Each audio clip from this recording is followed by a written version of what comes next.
Shalom, selamat malam sahabat Rema yang diberkati Tuhan. Senang sekali malam ini kita dipertemukan Tuhan dalam renungan malam Rema untuk bersama belajar dalam perenungan firman Tuhan. Doa Rema kiranya sahabat selalu ada dalam kasih dan perlindungan Tuhan Yesus Kristus. Apapun pergumulan hidup kita, percayalah sahabat bahwa Tuhan akan menjawab tepat pada waktunya. Tetaplah andalkan Yesus dalam segala aspek hidup kita, karena pasti kita akan menerima yang terbaik. Sahabat terkasih, sebelum melangkah ke perenungan, mari berdoa. Bapa di dalam nama Yesus, terpujilah namamu. Terima kasih karena telah menyertai hidup kami sepanjang hari ini. Sebelum beranjak ke peraduan, kami rindu akan kebenaran-Mu. Untuk itu, kuasailah kami oleh Roh Kudus, sehingga setelah kami mendengar dan merenungkan kebenaran-Mu, kami bisa untuk melakukannya. Dalam nama Yesus Kristus, kami berdoa. Amin. Mari bersama membaca bagian ayat firman Tuhan yang menjadi pedoman perenungan pada Rema saat ini, yang terbaca dari surat Ibrani pasal 10 ayatnya yang ke-36 yang berbunyi demikian. Sebab kamu memerlukan ketekunan, supaya sesudah kamu melakukan kehendak Allah, kamu memperoleh apa yang dijanjikan itu. Sahabat Rema, tentunya kita akan sangat senang jika dihadiahi sebuah rumah yang sangat besar dengan banyak kamar. Karena masih baru, maka kita tidak tahu mana kunci yang tepat untuk membuka masing-masing pintu. Pada kita diberi seikat kunci berisi puluhan anak kunci yang bentuknya serupa. Apa yang harus dilakukan untuk membuka pintu-pintu kamar itu? Kita pasti akan mencoba setiap kunci satu persatu untuk memastikan mana kunci yang tepat dengan pintunya. Adalah sebuah keberuntungan jika hanya sekali coba kita langsung mendapatkan kunci yang tepat dengan pintunya. Namun, jika tidak, maka kita akan mencoba berkali-kali, karena untuk dapat memanfaatkan semua ruangan yang ada dalam rumah itu dengan maksimal, maka kita harus mencoba setiap kunci pintu untuk setiap ruangan. Sahabat, seperti itulah gambaran hidup ini. Kita seolah memegang serangkaian kunci dan di hadapan kita terdapat ratusan bahkan ribuan pintu. Di antara pintu-pintu itu ada pintu salah satu ruangan yang berisi kesuksesan. Apakah kita berniat untuk membukanya? Jawabannya tentu saja.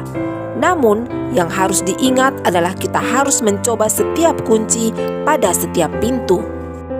Dalam hidup ini, banyak orang yang tidak ingin mencoba dengan alasan takut gagal dan takut kecewa. Padahal, gagal dan kecewa adalah bagian dari proses untuk mencapai kesuksesan. Tanpa gagal dan kecewa, kesuksesan yang dicapai tidak akan bermakna. Karena justru melalui gagal dan kecewa, kesuksesan akan menjadi sangat berarti karena punya cerita dalam proses pencapaiannya. Sebab sesuatu yang didapatkan dengan mudah, maka akan hilang juga dengan mudah. Namun, sesuatu yang didapatkan dengan proses panjang dan bersusah payah akan bertahan.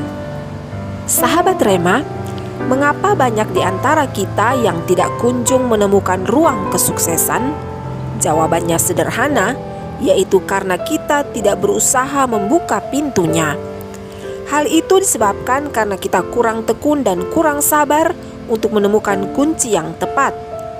Bagi yang ingin menemukan ruang suksesnya, mereka tidak akan menyerah walau belum berhasil menemukan kunci yang tepat. Jika di tangannya ada 100 anak kunci, maka 100 kali pula akan dicoba hingga kunci terakhir. Melalui Rema kali ini, kita diingatkan agar tetap tekun, terutama dalam melakukan kehendak Allah. Karena semua ketekunan itu tidak akan sia-sia. Allah selalu menghargai setiap ketekunan kita dalam melakukan kehendak-Nya. Semua berkat surgawi adalah berkat yang Allah janjikan bagi kita. Dan kunci untuk mendapatkannya adalah tekun melakukan kehendak Allah. Karena melalui ketekunan, Allah ingin agar setiap kita menjadi pribadi yang berkualitas, bukan pribadi yang gampangan. Oleh karena itu, tetaplah tekun dalam melakukan kehendak Allah, agar pada waktunya kita bisa menemukan kunci ruangan kesuksesan itu dan membuka pintunya. Sebab jika kita berjalan dengan Allah, maka kesuksesan akan mengikuti kita. Allah di dalam Yesus Kristus memberkati kita dengan firman-Nya. Sahabat, mari berdoa. Tolonglah kami ya Bapa, agar kami bisa dengan tetap tekun melakukan kehendak-Mu dalam hidup ini, sehingga janji berkat sorgawi boleh terwujud dalam hidup kami. Amin. Rema berterima kasih karena sahabat telah setia bersama Rema sampai akhir. Jadilah saluran berkat dengan berbagi kasih dan kebaikan Tuhan yang sahabat dapatkan saat ini. Atas perkenanan Tuhan, maka kita pasti akan kembali bersama pada Rema selanjutnya. Sampai jumpa dan selamat beristirahat sahabat. Kasih setia dan perlindungan Tuhan Yesus Kristus senantiasa ada bagi kita. Shalom.